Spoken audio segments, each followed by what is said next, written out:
भगवान राम जी के मंदिर में पद्म पुराण की कथा हो रही है। कहते हैं कि भगवान के बिना कुछ भी नहीं है। आप वर देने में समर्थन हैं। आपके मस्तक पर जो परम पवित्र पाप हारनी गंगा स्थित है, इन्हें विच्छेद कर पा करके मुझे दीजिए। मैं आपको नमस्कार करता हूँ। पार्वती, उस समय मैंने महर्षि कश्यप से कहा कि दीज श्रेष्ठ लो अपना वर। यूं कहकर मैंने अपने मस्तक से एक जटा उखाड़कर उसी के साथ उन्हें गंगा को दिया। गंगा जी को लेकर दीक्षित कश्यप बड़ी प्रसन्नता के साथ अपने स्थान को चले गए। गिरिजे पूर्व काल में विष्णु लोक की इच्छा रखने वाले राजा भागीरथ ने मुझे गंगा जी के लिए याचना की थी। उस समय उन्होंने भी मैंने गंगा को समृद्ध किया था।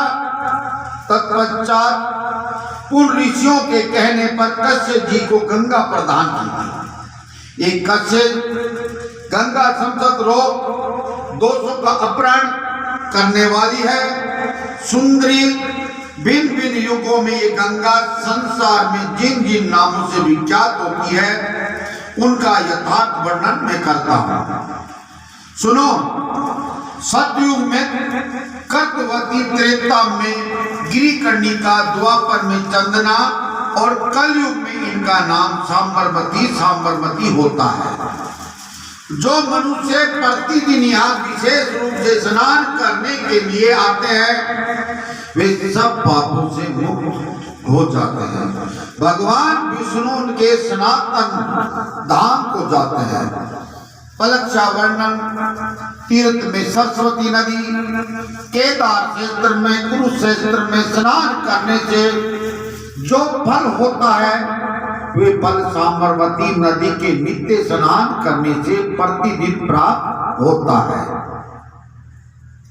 माघ मास आने पर प्रयाग तीर्थ में प्रातः स्नान करने से जो फल होता है, कार्तिक की पूर्णिमा का कार्तिका योग आने पर श्री शैल में भगवान माधव के समय जिस फल की प्राप्ति होती है, वे सांबरमती नदी में डुबकी लगाने मात्र से प्राप्त हो जाता है।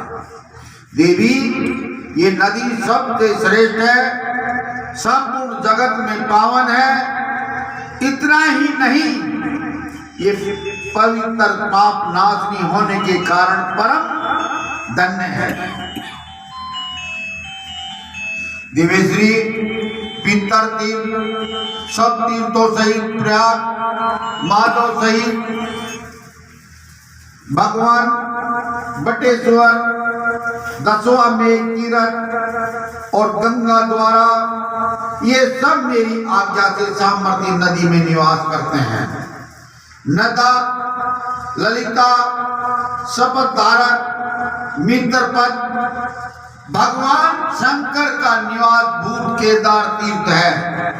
सर्व तीर्थ में गंगा सागर, शुद्ध सतजल के जल से भरे हुए कुंडों में ब्रह्मसार तीर्थ, नेमियस तीर्थ भी मेरी आज्ञा का सदा सांबरमती नदी के जल में निवास करते हैं।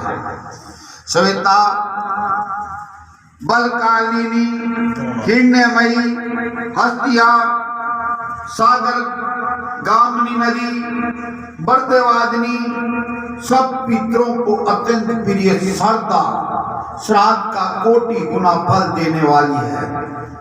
जहाँ पुत्रों को पितरों के हित के लिए पिंड दान करना चाहिए, जो मनुष्य वहाँ स्नान और दान करते हैं, वे इस लोक में सुख भोग कर अंत में भगवान विष्णु के सनातन धाम को जाते हैं।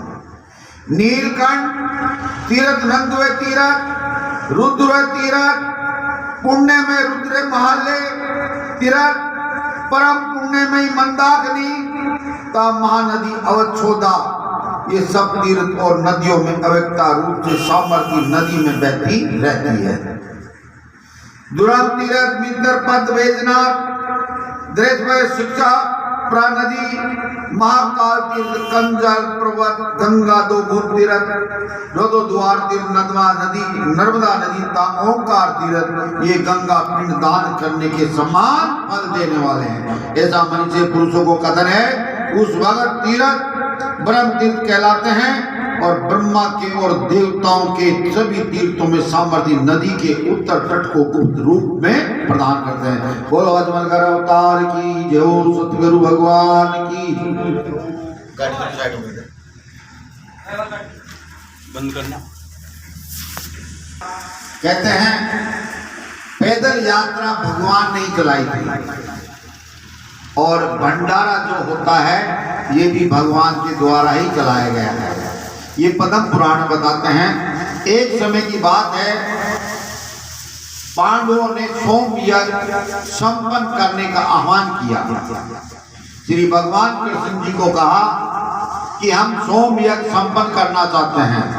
तो भगवान श्री कृष्ण जी ने कहा ये सोम यज्ञ संपन्न करो, अच्छी बात है, मैं पर आपको एक संख देता हूं। ये संख जब आपका सोम यज्ञ संपन्न हो जाएगा तब ये संख इतनी तेज से बोलेगा कि धरती आसमान हिल जाएंगे। तो भगवान श्री कृष्ण जी ने सोम यज्ञ के लिए एक संख प्रदान किया अर्जुन को। अर्जुन ने यज्ञ प्रारंभ कर दिया, सोम यज्ञ संपन्न हुआ पर संख नहीं बोला। युधिष्ठिर ने कहा भगवान ये क्या हुआ? भगवान ने कहा कि किसी संत को भोजन कराओ, सोम यज्ञ संपन्न नहीं हुआ। तो युधिष्ठिर ने कहा भगवान सोम यज्ञ संपन्न करते करते कलयुग का पहर आ जाएगा। भगवान ने कहा किसी ऐसे संत को भोजन कराएं जिससे आपका यज्ञ संपन्न हो। तो अर्जुन ने कहा प्रभु आप ही बताइए। तो ये पैदल चलते चलते रेदास जी के पास चले गए। रेदास जी जाति का चमार था पर भगवान का परम भगत था।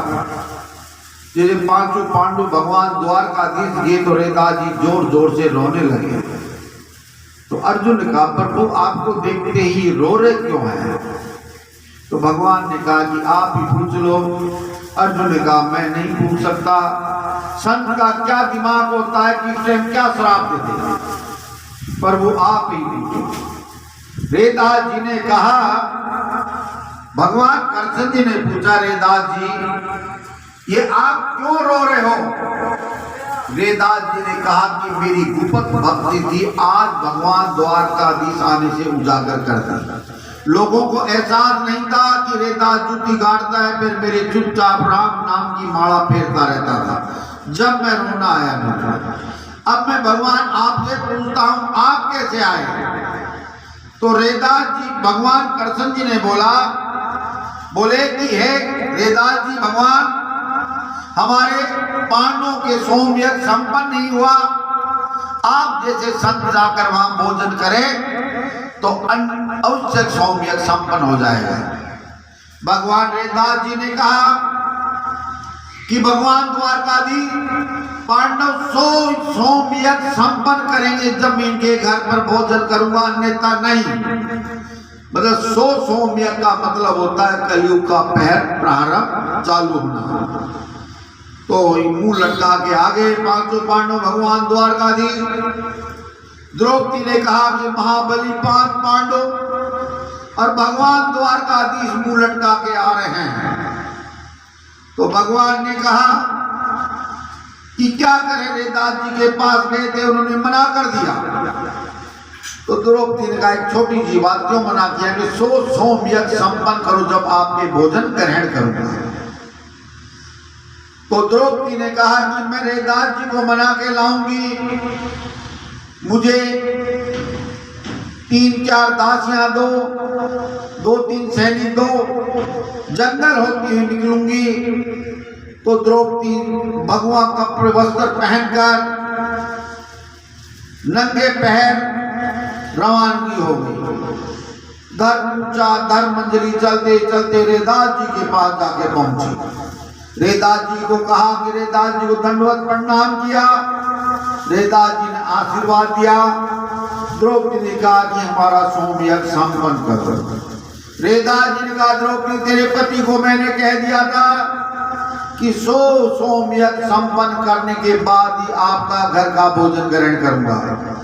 द्रौपदी ने कहा कि रेता जी महाराज ये शास्त्र में भी लिखा है कि एक कदम पैदल चलूं एक यज्ञ के समान।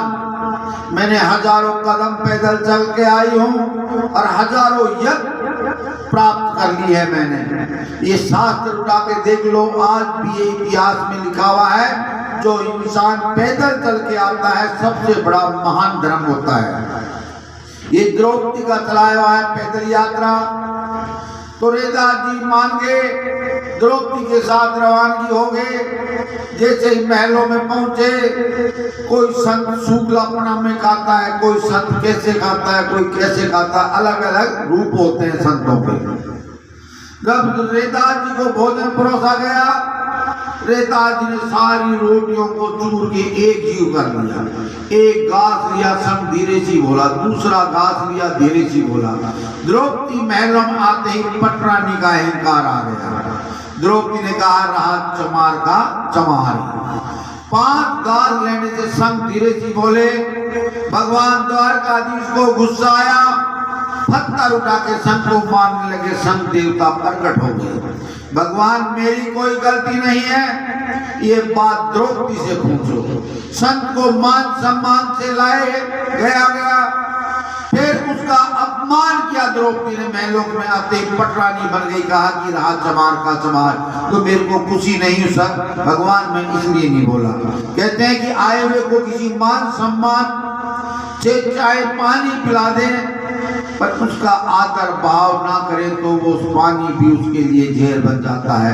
ये पैदल यात्रा द्रौपदी की चलाई हुई है। बोलो अजमलगढ़ अवतार की जय।